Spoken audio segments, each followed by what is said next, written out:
Hi everyone, and welcome to the official HyperLab user guide. My name is Armand, and today I'll be going through a complete walkthrough on how to use HyperLab. We'll be taking a look at the entire workflow from target identification all the way to lead optimization, and also showcasing 3 significant updates that will enhance your drug discovery. Our first demonstration will be focused on AI-powered binding, using only protein sequence information, eliminating the need for 3D structural data like PDB structures. Part 2 will introduce 2 different types of screening methods, and our final part will explore the updated HyperDesign feature and its enhanced capabilities for molecular design. Let's jump right in.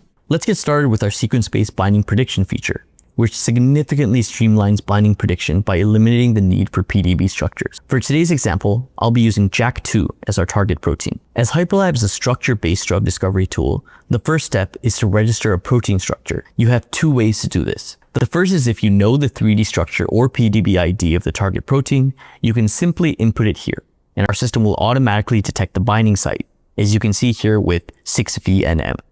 However, with our new sequence-based method, even if you aren't aware of the PDB ID of your target protein or it doesn't exist, you can simply input the name of your desired target protein. For example, clicking the add icon, I'll search for JAK2.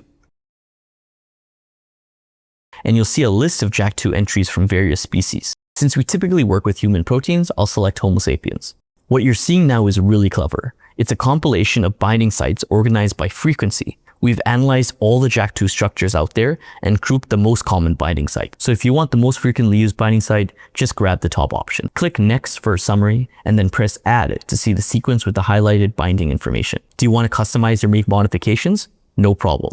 Click here to add or remove sequences, introduce mutations, or apply post-translation modifications. For PTM, just select your modification, or for mutations, enter a CCD ID and just choose your display format. If you'd like to modify the binding site residues that are being used in the calculation, you can add them by clicking on the residues from the sequence or remove them by deselecting them down here. Unlike traditional 3D registration, this sequence-based method requires a multiple sequence alignment calculation, which basically means we're comparing the target sequence to others that have similar sequences with structural information, which allows the AI to predict the structure of your target protein. This generally takes up to 5 minutes.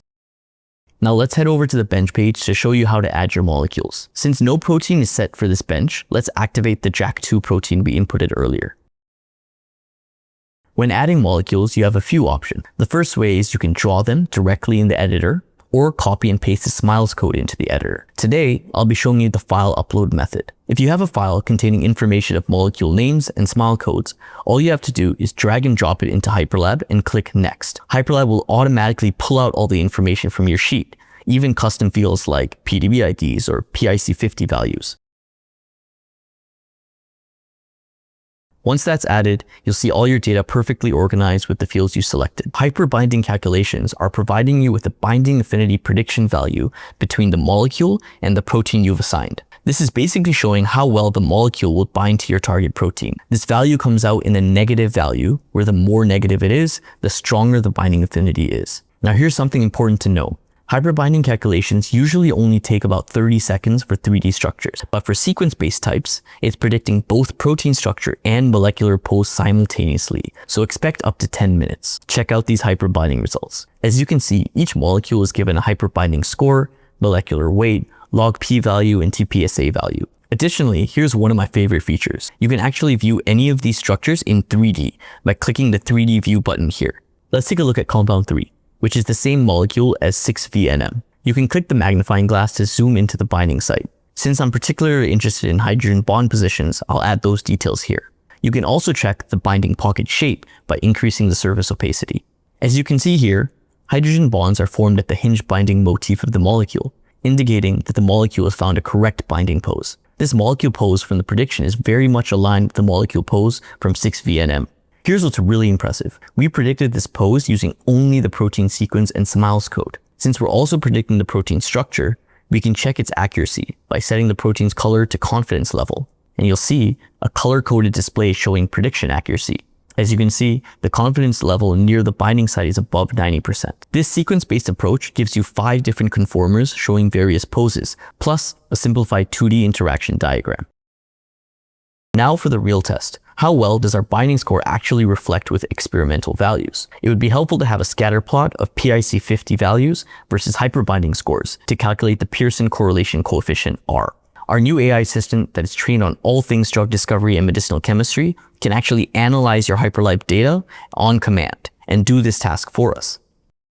Our AI just generated a correlation plot based on our bench data. Clicking the graph shows the R-squared value of 0.536, giving us an R value of around 0.73, which is excellent. This assessment is crucial prior to screening and hit-to-lead work. You want protein structures that reflect experimental values well. Do you want to save your results? Just select and download a CSV or PDB for the protein structure. And that wraps up our first demo. Let's head back and dive into screening. Now, let's move into the screening section. We'll explore both hyperscreening and our new hyperscreening X feature. Our target protein for this demo will be a Mark4 kinase, which we've registered using the PDB structure 5ES1, containing a small molecule inhibitor. First, let me explain what hyperscreening is. Hyperscreening is a virtual screening tool that allows you to screen hit candidates from a chemical library of your choice against the target protein that you're working on. So let's start by clicking the hyperscreening button to begin immediately. We currently provide 5 built-in libraries optimized for different applications, like a fragmented library or an FDA-approved library. Our largest library is a diverse library, which includes 1 million molecules with highly varied chemical properties. This is optimal for identifying novel scaffolds, which is what I'll be using for this demo. Calculations on our complete diverse library typically require about 24 hours. If you prefer, you can also use your own in-house library. Just navigate to the Manage In-House Library section to upload your own CSV or SDF files up to 500 megabytes each. After pressing the screening button, HyperLab will begin the virtual screening process. Once it's complete, HyperLab will display the top 500 molecules with the highest binding affinity, which are the most negative values, from the selected library. Since these molecules originate from our built-in libraries, we provide direct vendor purchase links for immediate procurement. Now, let me introduce Hyperscreening X, which showcases a fundamentally different approach to virtual screening. This feature was developed in collaboration with eMolecules and utilizes a virtual library composed of fragments. These fragments are all labeled with common reactions that can make up a chemical library space spanning up to 11 trillion highly synthesizable molecules. Our system employs 2 complementary AI algorithms. The first is a generative AI that combines fragments from the virtual library to create novel molecules. The second is an Oracle AI that evaluates these generated structures for target suitability. Let me demonstrate how this process works. First, head to the Screening X page on the left and select Model Management. Then select the Train New Model button, where you'll see your registered protein structure. Select your registered protein structure and click Next to establish screening criteria, including Lipinski rule parameters, log P constraints, molecular weight limits, and TPSA thresholds. Our Oracle AI evaluates generated molecules based on these criteria and your protein's binding site characteristics, determining their suitability for the target. The generative AI learns from this feedback and continues producing new molecules, ultimately generating only those that satisfy both the target binding requirements and specific molecular properties after training completion. This can take up to 2 days. Once the AIs are trained based on your target protein and the constraints you've set, we can then start to generate new molecules. Click the molecule generation icon, select your trained model, and specify the number of molecules you'd like to generate. You can generate up to 500 molecules at one time. This process will take approximately 2 hours. Once the generation is complete, HyperLab will provide you with a list of molecules sorted by binding affinity and maximal structure diversity, as you can see here. Do you want to check the synthesizability of the generated molecules? View the synthesis route and see which fragments were used to create this molecule in the detail page. You also have the ability to examine any of the molecules in our 3D viewer. Found something you liked? Select it and click Add to Cart. If you select a couple of molecules and press Cart, you'll be on your way to getting your molecules. The huge advantage of Hyperscreening X is novelty. Unlike traditional screening, using vendor molecules that everyone can access, Hyperscreening X generates molecules tailored specifically to your binding pocket. While fragments might be similar, final molecules are unique, offering real novelty. This makes Hyperscreening X perfect when novelty is your priority. And that's our screening demo done. For our final demonstration, we're going to take a look at our Hyper Design tool, which is a molecular design tool where our AI is able to provide you with up to 50 different derivatives to improve the various properties of your molecule. For this demo, we'll be exploring molecular design and optimization using ABL as our target protein. In this bench, we have Gleevec registered as a reference compound, utilizing PDB structure 2HYY chain A. Assuming we've identified this molecule as a hit compound, I'll demonstrate how to enhance its binding affinity and evaluate ADMET properties. First, let's examine our hit structure, which currently has a binding score of -4.3 kilocalories per mole. We provide comprehensive ADMET predictions that you can access here. The physiochemical properties selection includes molecular weight, number of heavy atoms, rotatable bonds, hydrogen bond donors, and many more. For medicinal chemistry evaluation, you can assess Lipinski rule compliance with detailed parameter breakdowns. Our AI model actually predicts drug likeness scores as well. FDA-approved drugs average 74.5, chemical molecules average 60.5, and GDB17 molecules average 40.5, providing useful benchmarks for comparison. Synthesis complexity is also AI predicted, providing a numerical estimate of synthetic accessibility based on the number of required synthetic steps. ADME predictions encompass metabolic stability for both human and mouse models, Pampa permeability measurements in centimeters per second.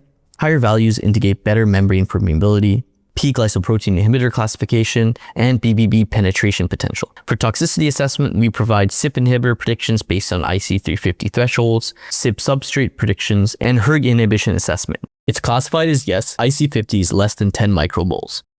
The similar compound feature identifies chemically similar structures with 90 to 100% similarity matches, indicating literature or patent associations with direct links to PubChem for reference. This functionality will help you evaluate the novelty of newly designed molecules. Now, let's jump into molecular design with HyperDesign. In order to find an appropriate starting point for our molecular design, the first thing I'd like to do is examine the binding pose to locate pockets where we can add or replace R groups. By looking at the 3D structure here, we can see that there are pockets adjacent to the atom. So now we have reference points as to where we can start our molecular design. Now, going back to the HyperDesign bench, click Start to open the design window. Press the plus button to choose additions or modifications. You can use the molecule editor to add groups manually if you already have an idea for the design.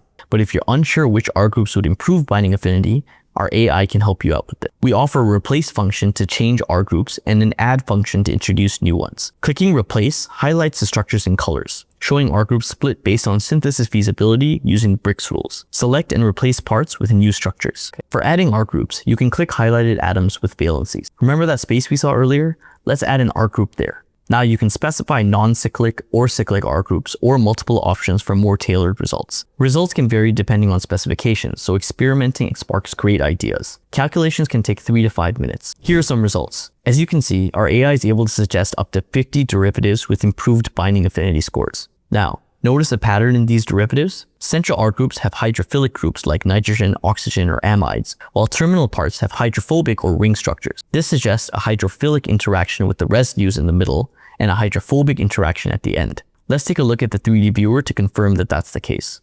I've selected several structures for 3D comparison with the original. We can lock in the hit structure to view alongside design results. Look at this structure formed in the pocket. That amide forms a hydrogen bond with the aspartic acid. The yellow surface indicates hydrophobic areas, suggesting van der Waals interactions, improving this pose. We can check out the binding affinity improvement on the card. It not only shows hyperbinding scores, but also values like log P, TPSA, and molecular weight. You can customize to include other properties like Lipinski rule. You can also apply filters to sort by whatever properties are your priority. You can then continue your design to further optimize your molecule. Beyond just the hierarchy view, you can also sort your results in a table format, filtering by properties like solubility or metabolic stability to select the most promising molecules for synthesis and further hit to lead or lead optimization experiments. And this concludes our comprehensive walkthrough of HyperLab's full workflow. We've explored everything from sequence-based binding prediction that eliminates the need for PDB structure requirements, Hyperscreening X for generating novel target-specific molecules through virtual screening, and the enhanced HyperDesign function for systematic molecular optimization. These advancements represent significant improvements to computational drug discovery workflows, from initial target assessment through to lead optimization stages. Thanks so much for tuning in, and if you have any questions about any of these features demonstrated today, please leave them in the comment section below or reach out to us directly at sales@hits.ai. Thanks again for your attention, and you just took one step forward to revolutionizing drug discovery with AI.